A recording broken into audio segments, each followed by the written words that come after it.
Magandang araw. Ako po si Mark Lester Liran at ito po ang aking daily devotion na Come near to God and He will come near to you, na tinalakay po ni Pastor Russell sa 365 daily devotion. Ang Bible verse po natin ngayon ay James chapter 4 verse 8. Come near to God and He will come near to you. Wash your hands, you sinners, and purify your hearts, you double-minded. Lumapit po tayo sa Panginoon at siya po ay lalapit sa atin at linisin po natin ang ating mga puso at iwasan po natin ang mga makamundong kasalanan at si Diyos at ang Diyos lamang po ng ating ibigin. Ang unang katuruan ay God designs intimacy to be a two-way relationship. Ang Diyos po pinili tayo kahit hindi tayo kapili-pili. At upang masuklian natin ito, mahalin po natin ang Diyos na kahit hindi natin matumbasan ng pagmamahal na binibigay niya sa atin. Piliin po pa rin po natin siya at talikuran po natin ang kasalanan. Dahil walang katumbas ang pagmamahal na binibigay ng Diyos.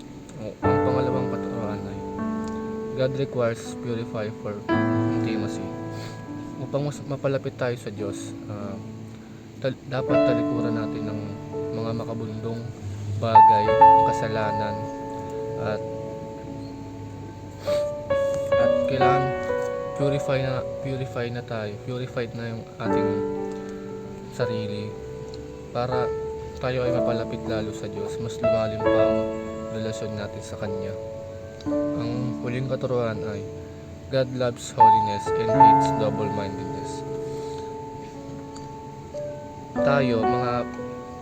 Tayong mga tao, noong unang panahon, yung mga Israelites ay sinasamba nila ang mga Diyos-Diyosan.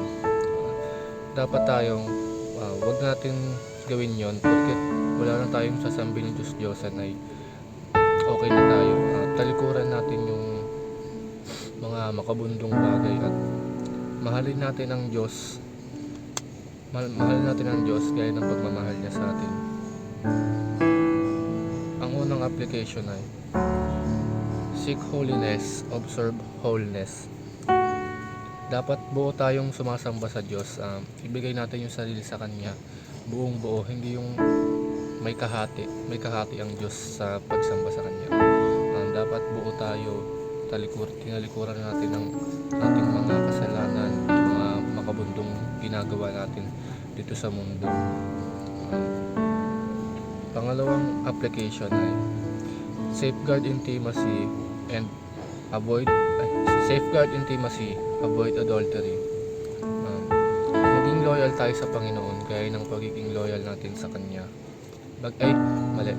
Maging loyal tayo sa Panginoon gaya ng pagiging totoo natin sa ating mga karelasyon, sa ating pamilya, sa ating kaibigan, upang maiwasan ang adultery. Ang adultery ay tinalakay ni Pastor Russell at sabi niya dito ay ito yung sexual relationship sa hindi natin spouse o asawa.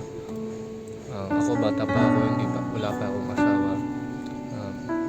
Upang ma-avoid natin to, kailangan mahalin natin yung Diyos. Dapat loyal lang tayo sa Diyos at piliin natin siya para ma-avoid natin yung adultery. Ang huling application ay submit to the Lord, reject the world. Sabi dito, isubmit natin yung sarili natin sa Kanya, buong buo, wala tayong kahati, at iwanan natin yung mga makamundong bagay. Ano ba yung mga makamundong bagay? Material na bagay na pag hindi natin nakuha, makagalit tayo, parang sira na yung mundo natin. Pera, dyan lang naman yan pwede nibigay ng Diyos. Pero kailangan yung pagmamahal natin sa Diyos ay buong buo. Dapat isubmit natin yung sarili sa Kanya. Hindi yung sumasamba tayo sa Diyos pero sumasamba rin tayo sa pera, sa ibang material na bagay. Huwag natin gawin yun upang tayo ay mas mapalapit sa Diyos. Ang realization ko sa devotion ngayong araw ay upang mapalapit tayo sa Diyos, dapat talikuran talaga natin ang mga kasalanan at iba't ibang mga bagay na hindi nakakaayon sa Diyos, hindi nakakalugod sa Diyos. Um, kung gusto nating mas maintindihan ang salita ng Diyos, dapat magbasa tayo lagi ng Biblia. At higit sa lahat, maging totoo tayo sa Diyos. Dapat buong buo tayong sasamba sa Diyos. Ibigin natin siya ng buong buo. Tatapusin ko po ang aking devotion ngayon sa pamamagitan ng panalangin. Dear Lord God, salamat po sa aral na binigay niyo po sa akin ngayong araw. Salamat po sa bagong blessing na binibigay niyo po sa akin ngayong araw at sa susunod pa. Lord, ingatan niyo po ako at ang aking mga pamilya. Lord, patawarin niyo po ako sa aking mga kasalanan at ibigin niyo po ako gaya ng sinabi po gaya po ng pag-ibig na binibigay niyo po sa lahat. Lord, tinanggap ko na po kayo. Iibigin ko po kayo ng buong buo. At